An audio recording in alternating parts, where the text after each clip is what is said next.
최근 몇 년 새 이른바 사이비 종교 뉴스가 끊이지 않고 있는데요. 심지어 국내를 넘어 해외까지 K-사이비로 인해 골머리를 앓고 있다는 소식. 이런 뉴스가 나올 때마다 사이비는 이제 종교라기보단 범죄단체에 가까움. 국가적으로 손을 한번 봐야 함. 길거리 전도라도 금지시켜라. 이런 댓글들도 심심찮게 볼 수 있는데요. 종교인지 범죄인지 헷갈리는 이런 단체들의 행동, 좀 막거나 금지할 수 있는 방법은 없는 걸까요?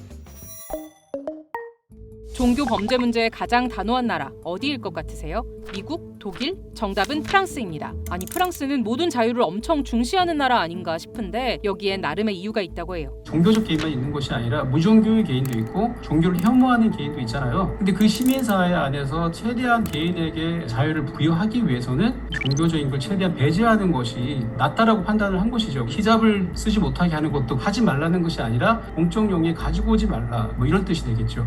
프랑스 혁명 이후 시민사회가 설립되는 과정에서 종교와 정치의 분리를 칼같이 지키게 된 프랑스. 그런데 1970년대 이후 신도 수백 명이 집단 자살한 인민사원 사건, 총기 밀매와 마약 거래를 했던 다윗 가지파 사건, 특히 1994년 프랑스와 스위스, 캐나다 일대에서 신도 74명이 목숨을 끊는 태양의 사원 사건을 겪으며 프랑스 내에서도 종교적 범죄를 제재해야 한다는 여론이 생겼고 이때부터 본격적인 정부 개입이 시작됐다고 해요. 2001년에는 세계 최초로 이른바 반컬트법을 제정해서 사기, 폭행 등 불법 행위를 일삼는 집단에 법원이 해산 명령을 내릴 수 있게 했고요. 2002년에는 이를 바탕으로 내무부 산하의 종파적 일탈행위 감시 퇴치위원회, 일명 미빌리드를 창설하기도 했습니다. 지난해 미빌리드에 접수된 신고 건수는 무려 4,571건, 이 중 45건은 검찰 수사로 이어지기도 했습니다. 미빌리드는 또 사이비 종교를 규정하는 공식적인 기준도 마련해 제시했는데요. 2024년 반컬트법 개정안을 통과시켜 미빌리드를 법률상 지위를 가진 기구로 만들고 권한을 강화하는 한편 흔히 가스라이팅이라고 부르는 심리적 복종이라는 범죄도 신설했고요. 중고등학교 시민윤리 과목에서 사이비 단체의 존재와 위험을 말하는 내용을 교과서에 싣기로 하는 등 점점 더 단호한 모습을 보이고 있습니다. 그럼 우리도 프랑스처럼 하면 되는 거 아니야 싶지만 그게 그렇게 쉬운 문제는 아니라고 해요. 프랑스에서 이 법이 만들어지자마자 홍콩에서 우리도 프랑스에서 만들었으니까 저런 기준을 가지고 만들어보자 라고 했을 때 홍콩 안에서 가톨릭하고 개신교가 반대했어요. 그래서 무산이 됐어요. 종교의 자유를 침해할 수도 있는 내용인 만큼 기존 종교계에 반대가 있을 수 있어서요. 국내에 이런 법을 도입하려면 충분한 사회적 논의가 있어야 할 거란 전망이 많습니다. 다음으로 참고해볼 나라 바로 일본인데요. 우선 일본은 종교법인법을 시행하고 있어요. 말 그대로 특정 종교가 활동을 위해서는 법인으로 공식 등록해야만 하는 제도입니다. 특히 1995년 도쿄 지하철에 테러를 일으켜 14명의 사망자와 6천여 명의 부상자를 발생시킨 옴진리교 사건 이후 자산 공개 의무화, 정부 감시 강화 등 종교에 대한 규제를 한층 강화했어요. 그리고 2022년 아베 신조 피살 사건을 계기로 고액의 헌금 강요 논란이 터진 통일교. 이때 당시 통일교 피해자들의 손해배상을 돕는 피해자 구제법이 만들어졌고요.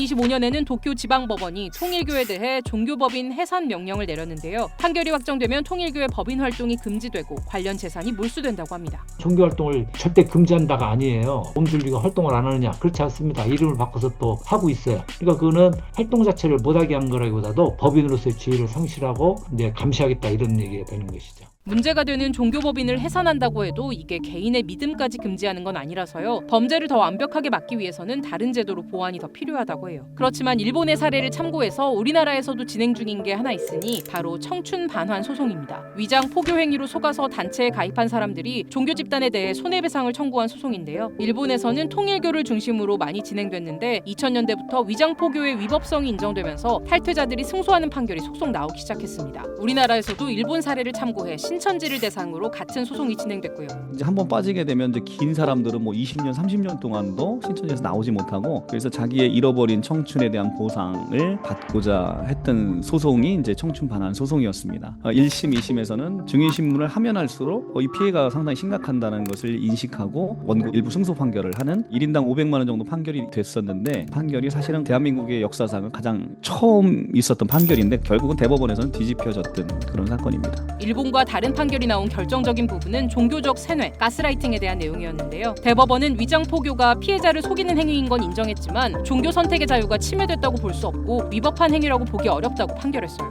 다만 올해 2월 법무부가 가스라이팅 등 부당한 간섭에 의한 의사표시 조항을 민법에 신설하기로 예고해서요. 앞으로 사법부의 판단이 어떻게 바뀔지는 지켜봐야 할 부분입니다. 있습니다. 프랑스와 일본 이외에도 몇몇 나라들이 종교를 규제하고 있는데요. 싱가포르의 경우 사회단체법과 종교화합유지법을 통해 미리 허가를 받은 종교단체만 활동이 가능하고 공공장소에서의 포교 등이 불가능하다고 해요. 이 법 때문에 신천지가 운영 중단 명령을 받고 한국인 신도들이 추방당하기도 했습니다. 러시아의 경우 여호와의 증인을 IS, 알카에다와 같은 극단주의 단체로 지정해 활동을 금지했고요. 중국은 공산당 하에 종교국을 두고 통일교, 신천지 등을 사이비 종교로 지정해 관리하고 있는데요. 다만 이 세 나라 모두 국가의 공권력이 막강하고 각 나라의 제도가 종교의 자유를 과도하게 침해한다는 비판이 있어서요. 우리나라에 적용하기에는 무리가 있다고 해요. 그럼 대체 어떻게 해야 사이비 종교 문제에 잘 대응할 수 있을까요? 종교 문제는 명확한 답이 있는 게 아니다 보니 전문가마다 입장도 관점도 다 달랐는데요. 그렇지만 크랩이 인터뷰한 전문가들이 공통적으로 말하는 게 있었습니다. 바로 종교가 아니라 범죄에 초점을 맞춰야 한다는 거였어요. 사이비 종교에 대해서 특정해서 법률에서 정해버리면 사실 이제 종교의 자유에 대한 침해 여지가 분명히 발생할 여지가 있습니다. 따라서 종교 자체에 대한 규제보다는 그 사이비 종교의 범죄 행위를 유형화해서 하지 못하도록 제재 규정을 두는 것이 바람직하다고 할 것입니다. 이 문제를 잘 다루기 위해서는 위장포교, 헌금 강요, 협박, 폭행, 성범죄 등 각각의 위법 행위를 규제하는 방향으로 법을 마련해야 한다는 거예요. 이에 대해 종교 실명제 도입, 종교 재산 공개 등 다양한 논의가 이루어지고 있습니다. 그리고 일반 범죄와는 다른 종교적 범죄만의 특성을 이해하고 피해자를 보호하는 방안을 마련하는 것이 무척 중요하다는데요. 종교 2세들을 어떻게 구제할 것이냐. 사이비 종교로 인한 피해자이기도 하고 부모로부터의 피해자이기도 하잖아요. 양육이 제대로 되지도 않고 비판적 사고 능력도 없어지고 사회에 나가서 적응할 수 없는 존재가 되고 이런 피해자를 구제할 수 있는 그러한 부분에 대한 논의가 엄청 많아져야 된다고. 또한 시민들 역시 사이비 종교 문제에 대해 성숙한 의식을 지니는 것이 필요하다고 합니다.